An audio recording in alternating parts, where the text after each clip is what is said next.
Rasulullah. Rokok Ana, rokok kita orang. Nama rokoknya Don Smith, tapi belum diperjualbelikan karena belum ada cukai, masih diurus. Kalau nanti cukainya udah diurus baru diperjualbelikan. Engkau hadir maulid, bawa rokok, bahkan membakarnya kayak menyuguhkan racun kepada Nabi Muhammad. Apakah ini yang dinamakan cinta kepada Nabi Muhammad? Sekarang kebalik teman-teman. Mereka, orang-orang ini yang mengaku cinta kepada Nabi, tapi mereka paling getol melakukan apa yang dilarang Nabi. Gua bikin pasukan berani matiin. Hidup bagaimana ini? Kali ini ada satu video yang menurut saya ini adalah tamparan. Sebenarnya tamparan ini sudah banyak teman-teman. Banyak dari kemarin saya memaparkan tamparan-tamparan kepada para orang yang mengaku di dalam tubuhnya ada darah Nabi Muhammad, mengalir darah kenabian, dan lain sebagainya. Sehingga membuat mereka ini membangga-banggakan diri mereka, membangga-banggakan nasab mereka. Sehingga kita sebagai orang pribumi yang sudah terlanjur gulu kepada mereka, membela mereka mati-matian teman-teman. Bukan cuma mati-matian, berani mati. Lo bikin pasukan berani mati, gua bikin pasukan berani matiin. Kalau ada orang yang berani mati juga, mereka berani matiin. Allahu Akbar, mudah. Ya, nyawa orang muslim ini mudah bagi mereka, murah. Dan di sini saya ingin berbicara tentang rokok. Saya ingin berbicara tentang rokok yang dari kemarin mereka ini ada yang sudah ingin membuat pabrik rokok mungkin. Kemarin Bahar Smith teriak-teriak teman-teman di mimbar-mimbar. Apa namanya itu? Di panggung. Apa namanya pokoknya? Ustadz-ustadz, kiai-kiai, habaib-habaib yang tidak berbicara tentang Palestina, anjing, babi, biadab, bangsat. Keluar semua teman-teman, kalimat-kalimat kasar, cacian, makian tuh keluar semua dari mulut dia. Sedangkan dia kemana-mana tidak bisa berhenti ngebul, nggak bisa berhenti rokok. Berbicara tentang Palestina tapi dia merokok. Bukan cuma merokok, dia ingin membuat pabrik rokok. Mau jualan rokok. Lagi diurus katanya. Apa itu bea cukai atau apa? Ya, pernah dia podcast bicara di depan umum. Nabi Muhammad benci pada rokok. Mengaku kalian itu cucu Nabi, cinta kepada Nabi. Ketika maulid Nabi teman-teman, paling getol mereka. Paling getol, seolah-olah maulid Nabi itu adalah bentuk cinta kepada Nabi Muhammad. Tetapi apa? Kata dia sendiri, Nabi Muhammad benci kepada rokok. Tetapi dia melakukan apa yang dibenci Nabi Muhammad. Nabi Muhammad, apapun hal-hal baru di dalam perkara kami, yaitu Islam, maka akan tertolak. Itu adalah orang yang ente aku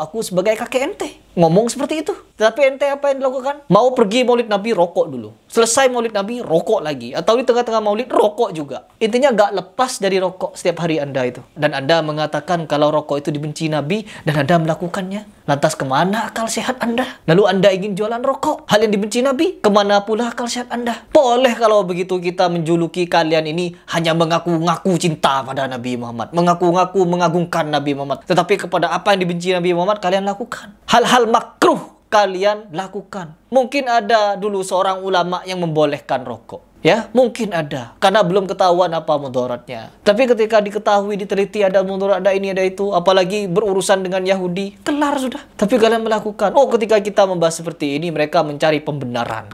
Ya, ingin berdebat, merebut siapa pemenangnya. Aduh, ya Allah. Sekarang ini banyak orang-orang ingin ngajak debat Harry Pras. Ingin ngajak debat ini, debat itu. Untuk apa? Mencari kemenangan. Ada berbagai macam dalil. Mereka tolak. Mengaku berkiblat kepada imam besar Habib Rizik Syihab. Habib Rizik berpendapat apa? Haram rokok. Tapi muridnya apa? Bahar Smith ingin membuat usaha rokok. Na'udzubillah. Ya Allah, kenapa di sini saya berbicara rokok? Karena ada satu habaib yang dengan lantang memberikan pernyataan yang menampar para habib-habib yang merokok-rokok itu. Coba kita simak. Ini patut untuk diviralkan. Agar apa? Edukasi penting. Agar mereka tahu malu. Ngaku-ngaku cucu Nabi, tapi ahlaknya sedemikian rupa. Nggak jelas.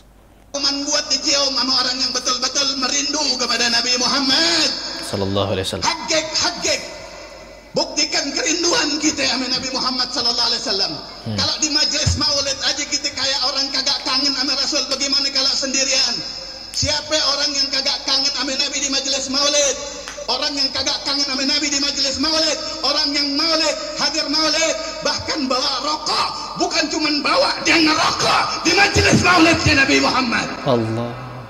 Ente tahu, rokok itu racun buat Rasulullah. Engkau hadir maulid, bawa rokok, bahkan membakarnya kayak menyuguhkan racun kepada Nabi Muhammad. Apakah ini yang dinamakan cinta kepada Nabi Muhammad? Nabeh nafsak.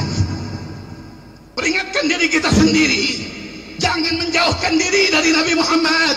Al-bu'd. Sekarang kebalik teman-teman. Mereka, orang-orang ini yang mengaku cinta kepada Nabi, tapi mereka paling getol melakukan apa yang dilarang Nabi. Beberapa pekan ini ketika mau menyambut Idul Adha, sebagian dari mereka merayakan takbir keliling, tapi takbir kelilingnya melakukan apa yang dilarang Nabi. Apa itu? Membuat patung-patungan, hantu-hantuan, jin-jinan, larangan. Kalian mengerjakan larangan itu ibarat seperti perintah. Maulid Nabi, kalian bermaulid di situ, tapi mengerjakan apa yang dilarang Nabi. Kalau bermaulid Nabi, ya kemarin saya mendengarkan pendapat dari beberapa ulama. Contohnya seperti Ustadz Mujiman, beliau memaparkan fatwa tarjih yang dimana di dalamnya memberikan pendapat mengenai maulid Nabi. Maulid Nabi itu bisa menjadi boleh, bisa menjadi haram. Tergantung dari pengaplikasiannya. Apabila di pengaplikasian maulid itu ada ritual-ritual tertentu, ada bacaan-bacaan tertentu, ada zikir-zikir tertentu, sehingga apa? Meyakini arwah Nabi hadir, meyakini ada keutamaan-keutamaan lain di bulan-bulan itu, di hari-hari itu, maka ini menjadi terlarang menurut pendapat Muhammadiyah. Tetapi apabila maulid Nabi hanya untuk menjelaskan biografi Nabi Muhammad, kajian ilmiah, maka itu tidaklah mengapa. Saya setuju dengan pendapat ini. Saya setuju. Tetapi kalau kalian meyakini seperti apa yang diceritakan oleh wali-wali halu yang menyatakan ketika siapa namanya? Abu Lahab di neraka sana mendapatkan kenikmatan dari jempolnya air surga katanya. Sehingga apa? Setiap hari Senin atau hari apa mendapatkan kenikmatan air surga. Karena gembira dengan lahirnya seorang nabi. Apa ini?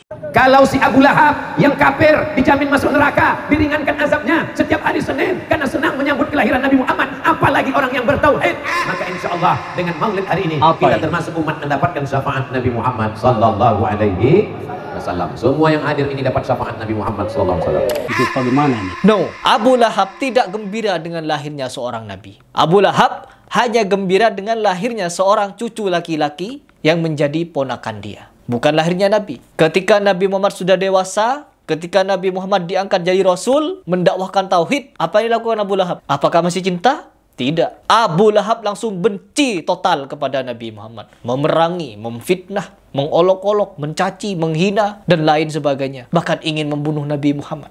Karena apa? Jadi Nabi. Coba Nabi Muhammad gak jadi Nabi. Tetap dicintai dia. Tapi karena Nabi Muhammad menjadi Nabi, habis. Diperangi teman-teman. Itu faktanya. Bukan karena lahirnya seorang nabi menjadi pembenaran. Cerita halu itu, cerita yang nggak benar itu, kalau Abu Lahab mendapat kenikmatan di neraka gara-gara gembira dengan lahirnya nabi. Salah total. Itu bukan gembira atas lahirnya nabi, tapi lahirnya seorang ponakan laki-laki.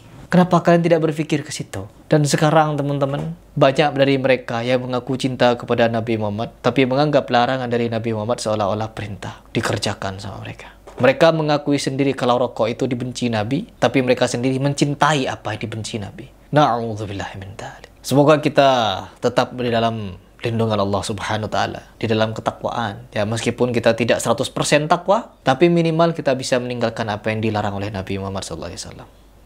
Begitu saja.